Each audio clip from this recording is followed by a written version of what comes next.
पूरा बाइक का टायर गड़गड़ गड़गड़ गड़गड़ करके घुमाए। मैं और मेरा दोस्त घबरा गए। हमने कहा कि न जाने क्या हुआ है।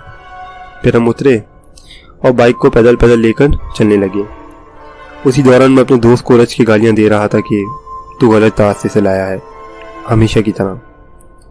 न जाने आगे चलते चलते आधे घंटे बाद मेरा दोस्त गायब हो गया। मैं अपने दोस्त को ढूंढता रहा, वो नहीं मिला। मैंने कहा शायद मेरे साथ कोई मजाक कर रहा है। मैंने भी बोला हटाओ, वैसी ही पनौती है। मैं छोड़ के आगे निकल गया। मैं आगे जाता गया। न जाने एक दुल्हन के जोड़े में एक लड़की खड़ी थी। एक तो कारसाज की सड़क और ऊपर से मेरी ठरक। मैं भागा उसके पास गया। मैंने कहा क्या आपको कोई मदद चाहिए? सामने से जवाब आया कि तुम मेरी क्या मदद करोगे, तुम्हारा तो खुद टायर पंचर है। तो मैंने पूछा तुम हो कौन? उसने मुझे बोला कि क्या तुमने कभी कारसाज की फेमस चुड़ैल का नाम नहीं सुना?